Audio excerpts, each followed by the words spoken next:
बिस्मिल्लाहिर्रहमानिर्रहीम अस्सलामुअलैकुम। Welcome back at Naureen kitchen routine. उम्मीद है आप सब खैर वाफ़ियत से होंगे। बच्चे स्कूल जा चुके हैं। क्लीनिंग वगैरह मैंने जल्दी ही कर ली थी और आज इतना काम भी नहीं था, मतलब कि क्लीनिंग वगैरह इतनी डीपली तो मैंने डस्टिंग वगैरह परसों कर ली थी तो इतना नहीं था। नाश्ते के बर्तन साथ साथ ही धुल जाते हैं जब बच्चे अभी मतलब नाश्ता करके फ्री होते हैं तो साथ ही। तो उसके बाद मैंने बस क्लीनिंग करके कपड़े फोल्ड किए, कुछ प्रेस करने वाले थे वो भी रख दिए। शावर लेके जनाब मैं लेट गई और मैं कोई तकरीबन 11:45 उठी। लेटी में नींद तो नहीं आई मुझे, लेकिन ये है कि मैं लेट गई और फुल लेज़ी मूड हो रहा था। फिर 1 घंटे में मैंने करेले और दाल बनानी थी, लेकिन वो थी नहीं दाल चनों की। तो मैंने फिर क्या किया, मैंने फटाफट से जो है दाल मूंग मसर, ऐसी मैजिक दाल है कि ये देखें 12:35 हो गए।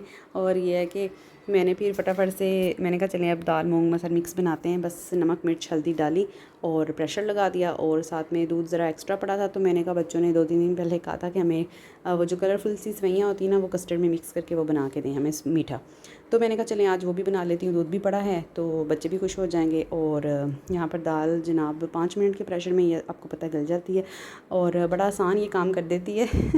तो मैं तो ऐसे ही करती हूँ बहुत, जब जल्दी होती है कोई चीज़, लेट हो जाऊँ या बनाने का मूड ना हो ज़्यादा टाइम लगाने का, तो दाल मूंग मसर बनती है या आलू के भुजिया बन जाती है या प्याज अंडे बन जाते हैं ये, और या शामी फ्राई हो जाते हैं। ये मिनटों में बनने वाली चीज़ें हैं जो विद इन फ्यू मिनट्स जो है आप रेडी कर लेते हैं। तो मैंने भी बस फिर आधे घंटे में खाना तैयार किया और बाकी आधे घंटे में, यानी कि 1 घंटे में मैंने अपने जो हाउस शोर्स मुझे आज करने थे, मुझे कुछ कपड़े प्रेस करने थे, ठीक है, और फिर किचन का काम था, बर्तन शर्तन तो धो लिए थे, आटा भी ऑलरेडी पड़ा हुआ था। तो इसलिए फिर मैं थोड़ी ज़्यादा ही लेज़ी हो गई थी कि इतना ज़्यादा काम नहीं है।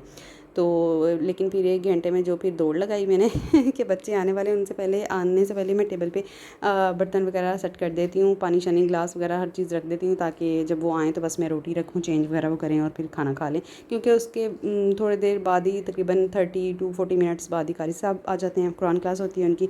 यहाँ पर मैंने फिर डाल दिया था एक चिकन स्टोक का क्यूब, बड़ा अच्छा फ्लेवर आ जाता है उससे। मैं रूटीन में नहीं डालती वैसे, लेकिन आज मैंने डाल दिया था। और सिर्फ ज़ीरे का और लहसुन का मैंने तड़का लगाया यहाँ पे।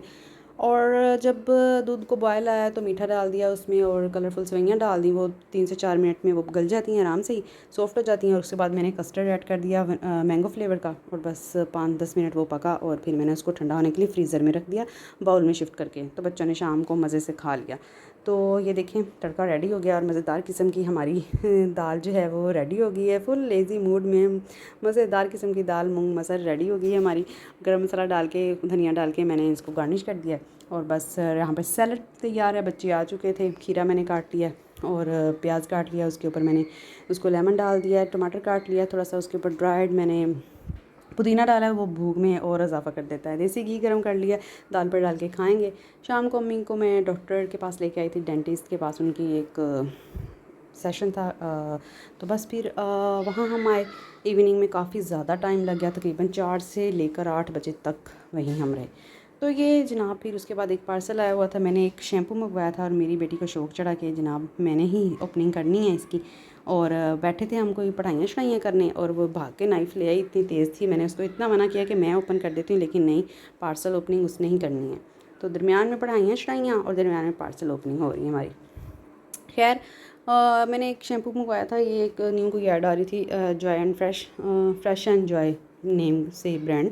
तो लोकल ब्रांड है, लेकिन मैं वैसे जेन फॉर्म का यूज़ करती हूँ। तकरीबन 7-8 मंथ से मैंने उसके 4-5 यूज़ कर लिए हैं उसकी ट्यूब्स। लेकिन ये है कि वो काफ़ी अच्छा उसका रिज़ल्ट है, आउटकम उसकी अच्छी है, अच्छे रिज़ल्ट्स हैं उसके। मतलब इतना ज़्यादा मेरे स्कैल्प डैमेज था कि काफ़ी ज़्यादा डैंड्रफ फ्लेक्स थे, लेकिन ये है कि वो फिर रिमूव होगी डैंड्रफ, और अच्छा है, बालों को भी ड्राई नहीं करता। वरना मोस्टली ऐसे जो शैम्पू होते हैं वो बालों को ड्राई कर देते हैं, लेकिन बाल बिल्कुल ड्राई नहीं होते, उससे सॉफ्ट रहते हैं, शाइन भी आती है और डैंड्रफ का इशू भी हो जाता है।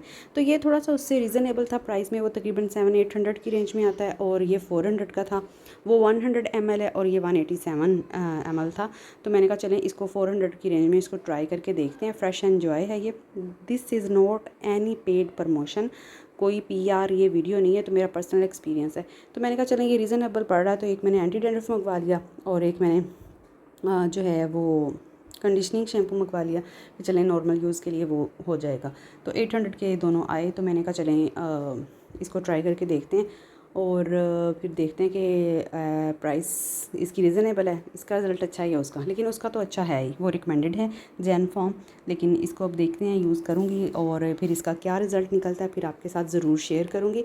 वैसे तो होम रेमेडीज़ काफ़ी इफ़ेक्टिव होती हैं, लेकिन थोड़ा सा वो टाइम लेती हैं, लेकिन उनके साथ आपको अच्छा जो है वो रिज़ल्ट मिलता है। जैसे योगर्ट है, उसमें आप मस्टर्ड ऑयल डाल लें और उसको मिक्स करके और आप बालों पे अप्लाई करें तो उससे भी जो है वो आपकी डैंड्रफ ख़त्म हो जाती है। एग यूज़ कर लें आप उसमें, एक थर्ड इंग्रेडिएंट्स मज़ीद, तो थोड़ा सा लॉन्ग लास्टिंग होगा प्रोसेस, लेकिन ये है कि आपको अच्छे रिज़ल्ट आएंगे।